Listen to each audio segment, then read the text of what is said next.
macam jangan kira beliau arung. Jangan tuan. Saya gantung pasal duduklah bani. Tidak ada celahan. Dia yang tidak ada celahan. Mungkin macam datang lewat. Tidak ada celahan. Datang awal lain kali. Yang betul itu bukan. Terima kasih Yang Dipertua. Izinkan saya mengambil kesempatan ini untuk turut memberi maklum balas kepada isu-isu yang telah dibangkitkan oleh ahli-ahli yang berhormat sekalian. Banyak tuduhan berlega di media sosial, termasuk daripada individu-individu yang mungkin tidak pun membaca keseluruhan teks perjanjian, tetapi bercakap seolah-olah mereka berada di meja perundingan. Biar saya jawab satu persatu dengan fakta. Pertama, pembelian berjumlah 1 trilion ringgit dari Amerika Syarikat. Senarai perolehan di bawah perjanjian ini bukan perkara baru. Saya ada terangkan pada bulan Ogos yang lepas di Parlimen. Mungkin pada masa itu ahli Parlimen Pasir Gudang tidak hadir. Tapi mengapa? Saya ulang semula hari ini. Ingin saya tegaskan bahawa komitmen pertimbangan komersial di bawah Seksyen 6 perjanjian ini tiada kena-mengena dengan perbelanjaan kerajaan. Ini adalah kerana pembelian-pembelian yang bakal dilakukan oleh syarikat-syarikat berkenaan merupakan cadangan perolehan sedia ada syarikat dan tidak melibatkan sebarang dana daripada kerajaan. Apa yang kita buat? Kita tanya pada syarikat MNC dan juga JLC di negara ini, apakah perancangan pembelian mereka dari Amerika Syarikat? Dan kita senaraikan semua pemberian tersebut. Syarikatnya kita, kalau tidak ada tarif pun, ya memang mereka akan beli juga kerana ini adalah perolehan yang telah dirancang. Sebagai contoh, pembelian pesawat Boeing oleh Malaysia Aviation Group telah diumumkan pada bulan Mac 2025, jauh lebih awal dari tarikh pengumuman tarif oleh Trump. Samalah juga dengan cadangan perolehan LNG oleh Petronas. Petronas sebenarnya dari dulu lagi membeli LNG dari pelbagai negara, termasuk Amerika Syarikat. Sebelum pengumuman tarif pun Petronas dah beli LNG dari Amerika Syarikat. Tapi sebab kita tak kerja di Petronas, bila dengar pengumuman saja terus melompat, sedangkan perkara ini bukan baru. Perolehan ini merupakan sebahagian daripada strategi komersial bagi memastikan kestabilan bekalan serta memenuhi komitmen kontrak domestik dan antarabangsa. Langkah ini diambil khususnya memandangkan komitmen bekalan jangka panjang Petronas melebihi keupayaan pengeluaran sedia ada. Jadi sehubungan itu, perolehan LNG daripada negara pengeluar lain termasuk dari Amerika Syarikat akan membolehkan Petronas mengoptimumkan bekalan dan memastikan penghantaran atau delivery yang stabil kepada pelanggan. Ini bukan arahan politik dari Washington. Ini keputusan komersial Petronas untuk memastikan bekalan stabil, kontrak ditunaikan dan negara tidak berdepan krisis tenaga. Negara berdaulat mesti ada sumber dan pilihan tenaga yang pelbagai. Itu namanya keselamatan tenaga ataupun energy security, bukan kebergantungan. Seperti yang ahli-ahli yang berhormat sedia maklum, standard halal merupakan satu garis merah yang tidak pernah dikompromi oleh kerajaan di sepanjang rundingan perjanjian AD. Ingin saya tegaskan bahawa kebimbangan atau dakwaan yang mengatakan Malaysia berkompromi dengan isu halal ini adalah tidak berasas. Melalui perjanjian, proses kelulusan pengimportan produk halal dari Amerika Syarikat adalah kekal seperti sedia ada, iaitu dengan mematuhi keperluan standard halal Malaysia dan Akta Perihal Dagangan bagi tujuan perdagangan dalam Malaysia. Perjanjian menetapkan hanya produk halal yang mendapat pengesahan halal dari Badan Persijilan Halal Amerika Syarikat yang telah diiktiraf oleh Jabatan Kemajuan Islam Malaysia dan memenuhi keperluan halal Malaysia. Ini saja yang akan diperlakukan dan dibenarkan bagi tujuan ekspor ke Malaysia. Ingin saya tekankan, pengiktirafan JAKIM ke atas mana-mana badan persijilan halal di Amerika Syarikat adalah berdasarkan proses audit dan pengesahan yang ketat dengan menilai keupayaan dan tahap pelaksanaan pematuhan terhadap standard halal Malaysia. Ini bermakna kawalan penuh terhadap standard penentuan kriteria dan pengiktirafan halal kekal berada di bawah bidang kuasa JAKIM. Tiada sebarang pelonggaran terhadap piawai atau prosedur halal Malaysia. Jadi, kalau ada pihak yang cuba menakut-nakutkan rakyat, kononnya standard halal kita akan ditentukan Amerika, saya nak tegaskan dalam Dewan ini, itu tidak benar. Ya. Standard halal Malaysia ditentukan oleh Malaysia, disahkan oleh JAKIM dan dipelihara oleh umat Islam di negara ini. Ya, noktah, full stop. Dari sudut perdagangan, pendekatan ini bertujuan memudah cara pentadbiran dan memfasilitasi urusan ekspor import tanpa menjejaskan integriti sistem halal Malaysia maupun kedudukan standard halal negara sebagai penanda aras antarabangsa secara berterusan. Terdapat dakwaan juga bahawa Malaysia memberikan kelonggaran untuk membenarkan pengeksportan mineral kritikal dan REE ke Amerika Syarikat, ya, di mana setengah pihak menyifatkannya sebagai satu desakan untuk keuntungan segera yang akan menggalakkan matlamat strategik ataupun yang menggagalkan matlamat strategik negara. Jadi untuk makluman ahli-ahli yang berhormat, Malaysia masih mengekalkan dasar melarang ekspor REE mentah bagi memastikan pembangunan industri hiliran tempatan. Maknanya apa? Maknanya nilai tambah mesti berlaku di Malaysia. Pekerjaan berkemahiran tinggi mesti diwujudkan di Malaysia. Teknologi pemprosesan mesti masuk ke Malaysia. Kita tidak lagi mahu menjadi negara yang hanya menggali dan menghantar keluar bahan mentah murah seperti masa silam. Pada masa ini, Malaysia menggalakkan pelaburan asing dan perkongsian teknologi bagi aktiviti perlombongan REE mentah dalam membangunkan ekosistem industri domestik yang lebih bersepadu. Jadi sehubungan itu, Malaysia mengalung-alungkan kerjasama strategik dengan pihak Amerika Syarikat mahupun negara-negara lain dalam pembangunan industri REE tempatan, terutamanya potensi kerjasama tripartite antara pihak Malaysia, Amerika Syarikat juga Australia.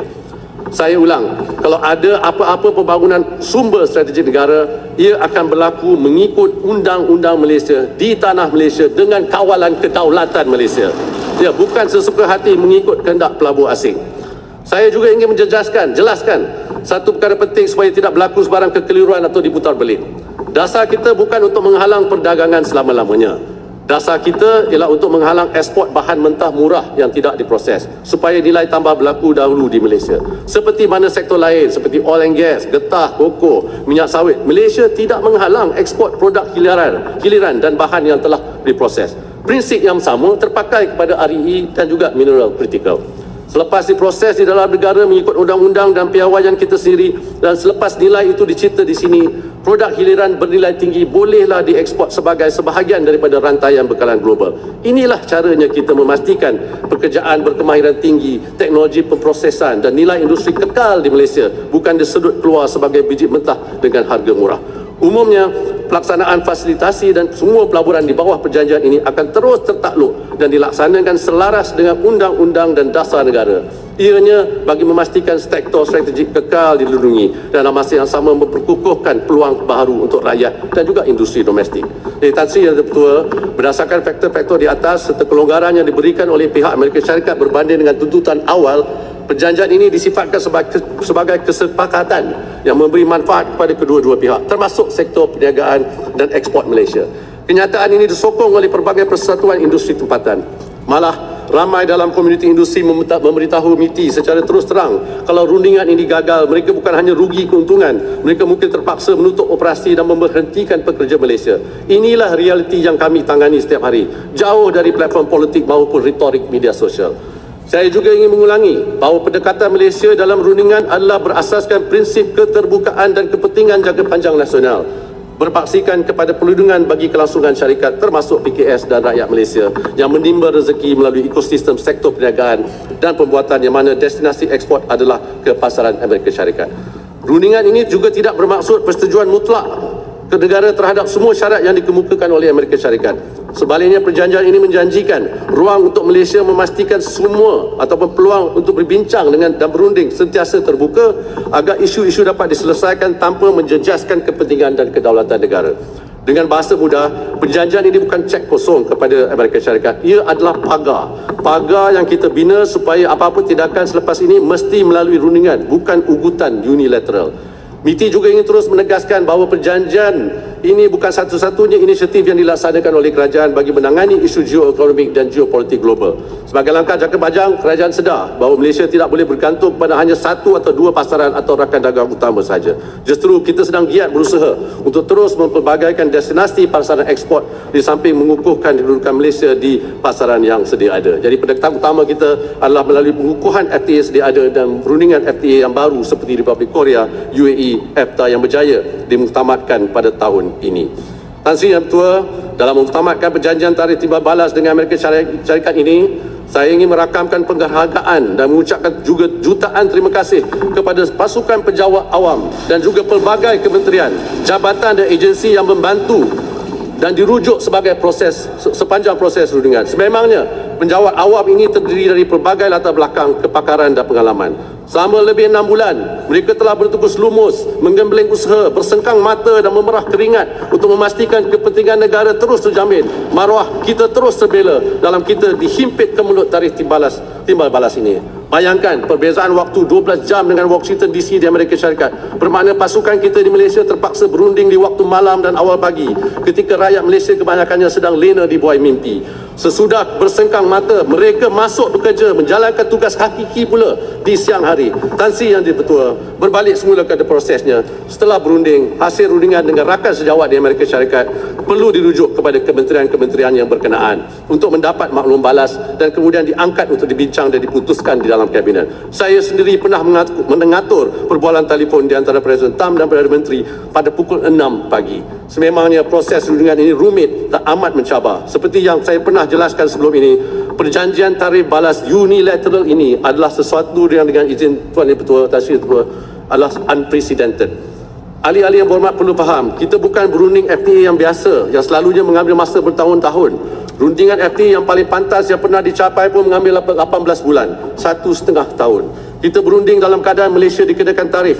Tekanan masa bukan ditentukan oleh Putrajaya. Tekanan masa itu datang dari Washington. Inilah sebabnya rundingan ini menjadi antara yang terpantas dan paling rumit dalam sejarah rundingan perjanjian perdagangan negara.